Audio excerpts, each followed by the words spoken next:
अस्सलाम वालेकुम। कैसे हैं आप सर? उम्मीद है आप सब खैरियत से होंगे। आज हम स्टार्ट करेंगे 1.2 मैट्रिक्स चैप्टर की 9th क्लास की फर्स्ट चैप्टर की। तो सबसे पहले इसमें है इसकी टाइप्स ऑफ मैट्रिसेस। जी, टाइप्स ऑफ मैट्रिसेस में आती है रो मैट्रिक्स। रो मैट्रिक्स क्या होता है? A matrix is called a row matrix if it has only one. एक मैट्रिक्स जो है वो रो मैट्रिक्स तब होता है जब उसकी एक ही रो होती है। The matrix M is equal है this is a row matrix of order. अब इसका जो रो मैट्रिक्स है इसका ऑर्डर क्या है? इसमें 1 रो है, 3 कॉलम्स है, तो 1/3 एंड M इज इक्वल है दिस। और इस तरह से भी रो मैट्रिक्स हो सकता है। इसका ऑर्डर क्या है? 1/2, इसमें 1 रो है और 2 कॉलम्स। इसी तरह से नेक्स्ट आते हैं कॉलम मैट्रिक्स। तो कॉलम मैट्रिक्स जो होगा वो सिंपली उसी तरह से जिस तरह से रो मैट्रिक्स है। A column matrix is called a column matrix if it has only one column. अगर इस मैट्रिक्स में जस्ट 1 कॉलम होगा तो ये हमारा कॉलम मैट्रिक्स हो जाएगा। तो m इज इक्वल है 1 0 और n इज इक्वल है, तो यहाँ पर हमारे m कॉलम में 2 रोज हैं और 1 कॉलम है, तो इसका ऑर्डर है 2/1। इसी तरह से जो n कॉलम है इसमें हमारी 3 रोज है और 1 कॉलम है, तो इसका ऑर्डर हो जाएगा 3/1। नेक्स्ट है हमारे पास रेक्टेंगुलर मैट्रिक्स। तो रेक्टेंगुलर मैट्रिक्स क्या होता है? Matrix M is called a rectangular matrix if the number of rows of M is not equal to the number of columns। कि जब नंबर ऑफ रोज और नंबर ऑफ कॉलम्स जो है वो इक्वल ना होंगे तब वो रेक्टेंगल बनती है। लेकिन अगर इक्वल हो जाते हैं तो वो स्क्वायर की फॉर्म बन जाती है। जब दोनों इक्वल नहीं होंगे तो वो रेक्टेंगल बनेगी। जैसे कि आपके पास ए मैट्रिक्स से दिया गया है, इसमें आपके पास देखें 3 रोज हैं और 2 कॉलम्स हैं, तो रो और कॉलम जो है वो इक्वल नहीं है। इसी तरह से जो बी मैट्रिक्स से दिया गया है इसमें 2 रोज और 3 कॉलम्स। इसी तरह से सी 1 रो और 3 कॉलम्स। डी में आपकी 3 रोज और 1 columns. Are all rectangle matrices. ये तमाम के तमाम ये रेक्टेंगल मैट्रिसेस हैं। The order of A is, A का ऑर्डर है हमारे पास 3/2। द ऑर्डर ऑफ बी हमारे पास क्या है? 2/3। The order of C 1/3 and the order of D is equal है and 3/1 which indicates that in each matrix the number of rows not equal to the number of columns। अब यहाँ पर ये indicate कर रहा है कि जितने भी मैट्रिक्स हैं उसमें नंबर ऑफ रोज जो होंगी वो इक्वल नहीं होंगी नंबर ऑफ कॉलम्स। नेक्स्ट है स्क्वायर मैट्रिक्स। स्क्वायर मैट्रिक्स जैसे मैंने बताया कि अभी जो रेक्टेंगल मैट्रिक्स होते हैं जिनमें इक्वल नहीं होते वो रेक्टेंगल होते हैं, जिनमें नंबर ऑफ रोज और नंबर ऑफ कॉलम्स इक्वल होंगे वो स्क्वायर। अब matrix is set is called a square matrix if it has the number of rows is equal to its number of columns। तो A मैट्रिक्स है 2 cross 2 matrix है, देखिए इसमें 2 रोज 2 columns. B matrix है 3 cross 3, 3 रोज 3 column. और C 1 cross 1 का। R square matrices of order 2/2, 3/3 and 1/1 respectively। ये आपने रिस्पेक्टिवली वर्ड जो है ना ये मस्ट लिखना है, ठीक है जी। अब इसकी नेक्स्ट टाइप्स की तरफ आते हैं। नेक्स्ट है नल और zero matrix. A matrix is called a null और zero matrix if each of its entries is zero. एक मैट्रिक्स जो है वो नल और जीरो मैट्रिक्स तब होता है जब उसकी तमाम की तमाम जो एंट्रीज हैं वो क्या हो जाएंगी? वो जीरो हो जाएंगी। तो ये हमारे पास जो मैट्रिक्स है इसमें ऑर्डर की कोई कंडीशन नहीं है, तो ये 2 क्रॉस 2 का मैट्रिक्स है, ये भी नल मैट्रिक्स है। ये 2 क्रॉस 1 का मैट्रिक्स है, ये भी नल मैट्रिक्स है। ये सॉरी 1 क्रॉस 1/2, इसको क्रॉस भी बोलते हैं, 1/2 का मैट्रिक्स है, ये भी नल मैट्रिक्स है। ये 2/1 का मैट्रिक्स है, ये भी नल। और ये 2/3 और ये 3/3। तो all null matrices of order this respectively। Note that the null matrix is represented by O। जो नल मैट्रिक्स होते हैं इनको नॉर्मली O से रिप्रेजेंट किया जाता है, ठीक है। तो ये सारे जो है इनकी जितनी भी एंट्रीज होंगी सारी सारी जीरो होगी, तब ये क्या होंगे? नल मैट्रिक्स और जीरो मैट्रिक्स। ये जितनी भी मैंने अभी तक आपको 3-4 करवाई है ये सारी एमसीक्यूज पॉइंट ऑफ व्यू से इंपॉर्टेंट है। ये एमसीक्यूज में ये चीजें पूछी जाती हैं, ठीक है। तो इन पे थोड़ा सा फोकस करना है आपने। ये नहीं सोचना कि ये एक्सरसाइज का पार्ट नहीं है तो ये हम नहीं करेंगे जी। नेक्स्ट है transpose of a matrix. A matrix obtained by interchanging the row into the column or columns into the row। अब यहाँ पर जो है ना ट्रांसफॉर्मेशन होती है ट्रांसपोज होता है। ट्रांसफॉर्मेशन नहीं, ट्रांसपोज जो होता है एक मैट्रिक्स का उसको हम ऑब्टेन करते हैं किस तरह से? जब हम इंटरचेंज कर देते हैं रो को कॉलम में या कॉलम को रो में, दोनों में से एक ऑपरेशन करना है, दोनों नहीं करना है, ठीक है। Of a matrix is called transpose of a matrix if A is a matrix then its transpose is denoted by। तो ए अगर एक मैट्रिक्स है जो इसका ट्रांसपोज होगा उसको हम किस तरह से डिनोट करते हैं, अगर ये एक मैट्रिक्स ए है तो इसको ट्रांसपोज किस तरह से करना है, जो इसकी फर्स्ट रो है ना उसको उठाना है और उसको फर्स्ट कॉलम करना है, सेकंड रो को उठाना है सेकंड कॉलम, और थर्ड रो को उठाना है वो थर्ड कॉलम। या आपने इस तरह से ट्रांसफॉर्म करना है, या हमने फर्स्ट कॉलम को उठा के फर्स्ट रो कर देनी है और सेकंड कॉलम को उठा के सेकंड रो और थर्ड कॉलम को उठा के थर्ड रो। दोनों में से एक ऑपरेशन आपने कर लेना है। इफ बी इज इक्वल है, अगर बी है तो बी का ट्रांसपोज होगा तो फर्स्ट रो फर्स्ट कॉलम और फर्स्ट रो सेकंड रो जो होगी वो सेकंड कॉलम। इसी तरह से सी, तो if the matrix A is of order 2 by 3 then the order of its transpose जो होगा वो हमारा चेंज हो जाएगा, क्योंकि रोज और कॉलम्स की चेंज हो जाएगी। तो अगर ए जो मैट्रिक्स है वो हमारा 2 क्रॉस 3 का दे दिया गया है 2 by 3, ये ए नहीं है ये बी मैट्रिक्स की यहाँ पे बात हो रही है। ए मैट्रिक्स जो है वो हमारा 3 क्रॉस 3 का है तो उसमें कोई चेंज नहीं है। तो यहाँ पर अगर बी जो है उसका ऑर्डर है 2 by 3 मीन 2 रो और 3 कॉलम, तो जब उसका ट्रांसपोज लेंगे वो हमारे पास क्या हो जाएगा जी 3 रोज और 2 कॉलम, तो 3 by 2 हो जाएगा। नेगेटिव ऑफ अ मैट्रिक्स, एक मैट्रिक्स जो है उसका जो नेगेटिव लेंगे वो किस तरह से होगा उसको देखते हैं। Let A be a matrix then it's negative, जो इसका नेगेटिव होगा minus A is obtained by changing the sign of all the entries. ई माइनस ए मीन्स उसकी जितनी भी एंट्रीज हैं उन सभी एंट्रीज के साइन चेंज हो जाएंगे। यहाँ पर हमारी जो नेगेटिव हम जब भी लेंगे तो नेगेटिव मैट्रिक्स लेने के लिए हमें हर एक एंट्री का साइन चेंज करना पड़ेगा। If A is equal to this then minus A जो होगा उसकी सभी एंट्रीज के साथ माइनस मल्टीप्लाई हो जाएगा। यहाँ पे क्योंकि ऑलरेडी माइनस है माइनस माइनस प्लस हो जाएगा। नेक्स्ट है सिमेट्री ऑफ अ मैट्रिक्स।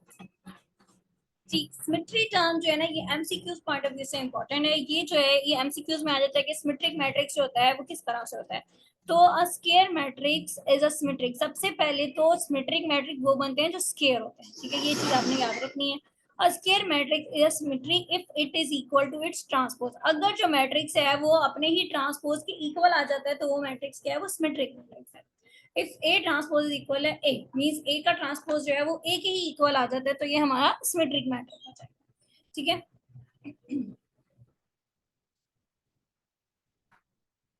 जी अब जरा सिमेट्रिक मैट्रिक की एग्जांपल कर लेते हैं। If A is equal if M is equal एक मैट्रिक्स दे दिया गया इज अ स्क्वायर मैट्रिक्स, ये आपके पास एक स्क्वायर मैट्रिक्स है तो इसका जब हम ट्रांसपोज लेंगे इसकी रोज और कॉलम इंटरचेंज होंगे। तो हमारी फर्स्ट रो को हमने फर्स्ट कॉलम में कर दिया, सेकंड रो को हमने सेकंड कॉलम और थर्ड रो को हमने थर्ड कॉलम। अब फिर भी इनकी एंट्रीज जो है वो बिल्कुल सेम है एक दूसरे के साथ कॉलम रोज को इंटरचेंज करने के बाद। तो एम हमारे पास क्या हो जाएगा, एम हमारे पास सिमेट्रिक मैट्रिक्स हो जाएगा।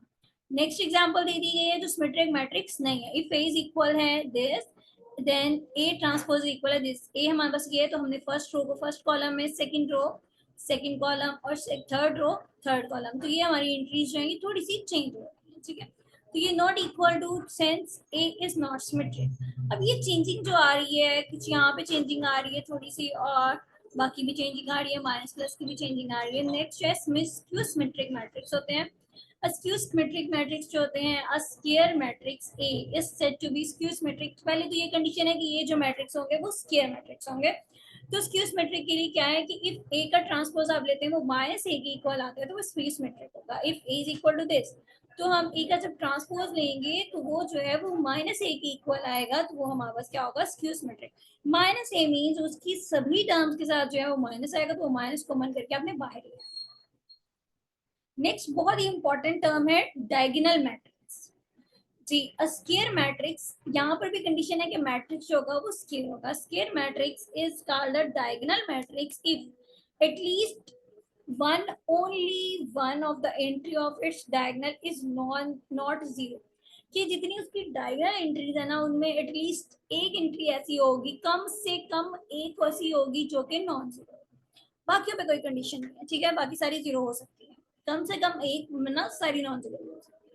Entries are zero. अब डायगोनल क्या होता है, सबसे पहले मैट्रिक्स की जो ये टर्म्स होती हैं ये डायगोनल होती हैं।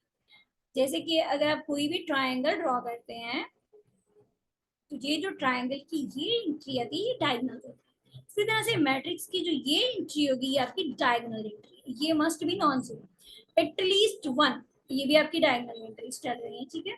इसी तरह से यहाँ पे भी डायगोनल एंट्रीज हैं। अब ये जो डायगोनल एंट्रीज हैं यहाँ पर आपकी जो एक टर्म जो है वो जीरो है बाकी दो नॉन जीरो।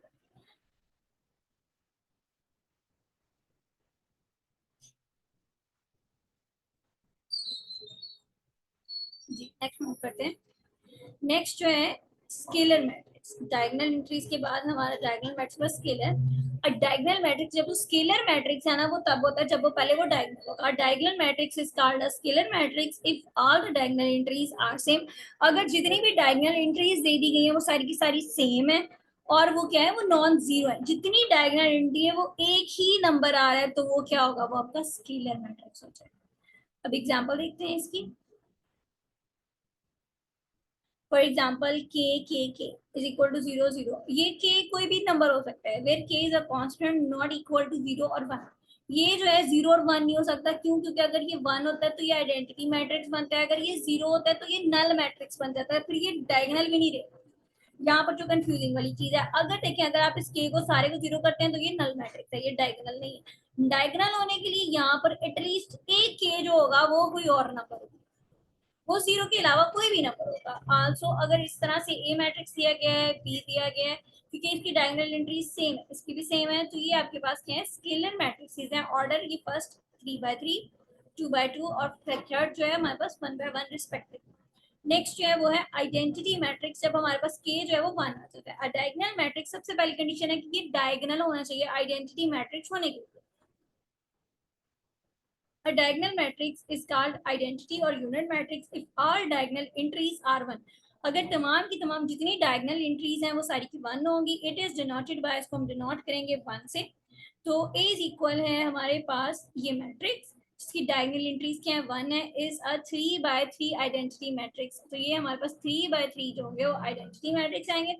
और B is equal to this by 2 by 2 matrix, identity matrix. ये 2 × 2 ऑर्डर का आइडेंटिटी मैट्रिक्स है। ये 3 by 3 यानी 3 × 3 का आइडेंटिटी मैट्रिक्स है। And C is equal to this, C जो है हमारे पास वो भी आइडेंटिटी मैट्रिक्स है, 1 by 1। नेक्स्ट बड़ी मेन इंपॉर्टेंट जो चीज है कि स्केलर और identity matrix are diagonal matrix. की जो स्केलर और आइडेंटिटी ये डायगोनल भी है, लेकिन कोई भी डायगोनल जो है ना वो स्केलर और आइडेंटिटी हम नहीं बता सकते जब तक हम इसकी एंट्रीज का आइडिया। हमारे पास अगर कोई मैट्रिक्स है ना, तो बता दिया जाता है कि भाई ये स्केलर मैट्रिक्स है, तो हम उसको कह सकते हैं कि ये डायगोनल मैट्रिक्स है। अगर ये स्केलर तो ये डायगोनल है, क्यों? क्योंकि पहली कंडीशन है कि ये स्केलर होने से पहले या आइडेंटिटी होने से पहले ये डायगोनल मैट्रिक्स मस्ट है। तो पहले अगर हमें बताया जाता है कि स्केलर है या आइडेंटिटी मैट्रिक्स है, तो हमें इस चीज का आइडिया होगा तो वो डायगोनल है। लेकिन अगर हमें कहा जाता है कि कोई डायगोनल मैट्रिक्स है, तो हमें ये आइडिया नहीं है कि वो स्केलर है या आइडेंटिटी है, ये हमें उसकी एंट्रीज को देख के पता चलेगा। जी अब आते हैं एक्सरसाइज की तरफ, एक्सरसाइज 1.2 की तरफ आते हैं। देखते हैं एक्सरसाइज के क्वेश्चंस को 1 by 1। एक्सरसाइज 1.2 स्टार्ट करते हैं। क्वेश्चन नंबर 1 है, from the following matrices identify unit matrix, row matrix, column matrix और नल मैट्रिक्स। अब हमने आइडेंटिफाई करना है कि इसमें यूनिट मैट्रिक्स कौन सा है, रो मैट्रिक्स कौन सा है, नल मैट्रिक्स कौन सा है और कॉलम मैट्रिक्स कौन सा है। जी एक्सरसाइज सोल्यूशन की तरफ आते हैं।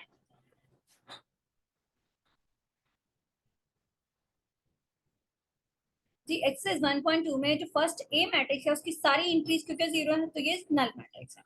बी मैट्रिक्स में जस्ट हमारे पास जो एक रो है बाकी 3 कॉलम्स है, तो ये हमारे पास जब सिंगल रो होगी तो ये रो मैट्रिक्स है, जब हमारे पास सिंगल कॉलम होगा तो वो कॉलम मैट्रिक्स होगा। अब देखिए ये आइडेंटिटी मैट्रिक्स है और ये इसकी भी टोटल एंट्री जो है सारी की सारी 0 है, तो ये भी नल मैट्रिक्स है। और ये भी क्योंकि 1 कॉलम है तो ये भी कॉलम मैट्रिक्स है। क्वेश्चन नंबर 2 पे आते हैं। From the following matrix identify. अब हमने जो मैट्रिक्स दिए हुए हैं इनमें से आइडेंटिफाई करना है कि स्क्वायर मैट्रिक्स कौन सा है, रेक्टेंगल, रो, कॉलम और आइडेंटिटी और नल मैट्रिक्स कौन कौन सा है।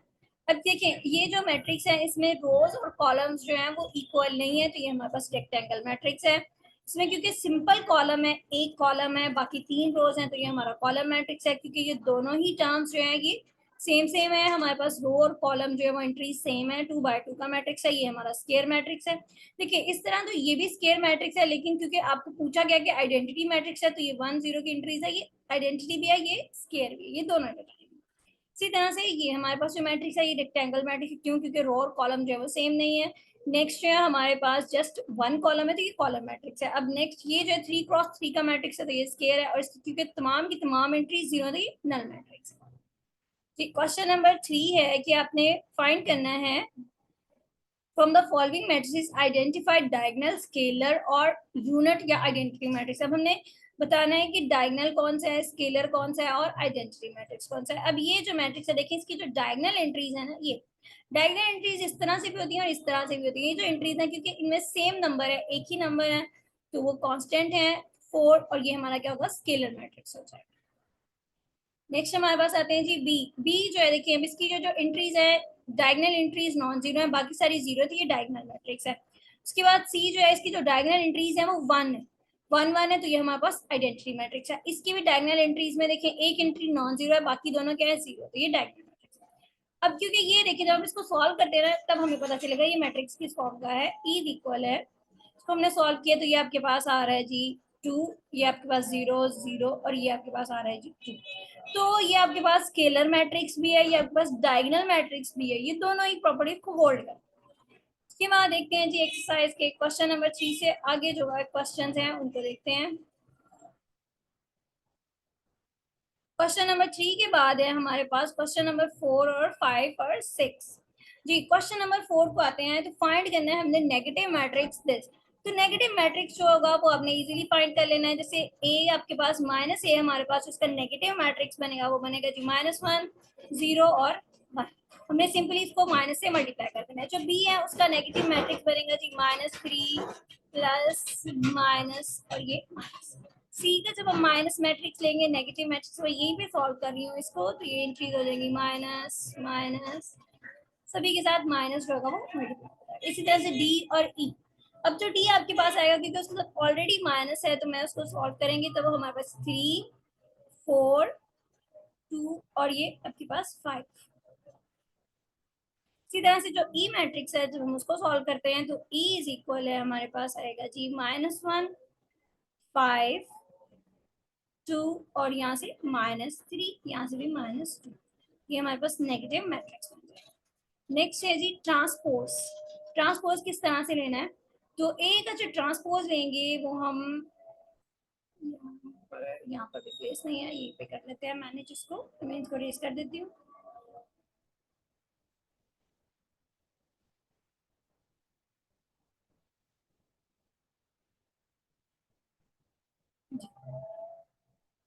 ए का ट्रांसपोज जब हम लेंगे, देखें रोज जो है वो कॉलम्स में चेंज हो जाएंगी, तो हमारा ये ट्रांसपोज किस तरह से आ जाएगा, ये आ जाएगा जी 0 1 -2। इसी तरह से बी का जब हम ट्रांसपोज लेंगे तो बी ट्रांसपोज आपके पास आ जाएगा, वो क्योंकि कॉलम में चेंज होगी तो 5 1 और -6। इसी तरह से सी जो है वो भी हमारे पास, अगर हम सी का ट्रांसपोज लेते हैं तो वो हमारे पास आएगा जी 1 2 2 -1 3 और 0। इसी तरह से डी, डी का जब हम लेंगे, डी का ट्रांसपोज जो होगा वो इज इक्वल हो जाएगा आपके पास 2 3 0 और 5। ई का मैट्रिक्स का भी इसी तरह से एफ का सभी का। और उसके बाद नेक्स्ट क्वेश्चन नंबर 6 है, ये आप खुद प्रैक्टिस करें। आपने वेरीफाई करना है कि एक मैट्रिक्स का जब हम ट्रांसपोज लेते हैं और सेकंड टाइम उसका अगेन ट्रांसपोज लेते हैं तो वो इटसेल्फ की इक्वल आता है। इसी तरह से बी, या मैं क्वेश्चन नंबर 6 में आपको इंशाल्लाह नेक्स्ट लेक्चर में सॉल्व करके बता दूंगी। तब तक के लिए अल्लाह हाफिज, अपना ख्याल रखिएगा, दुआ में याद रखिएगा।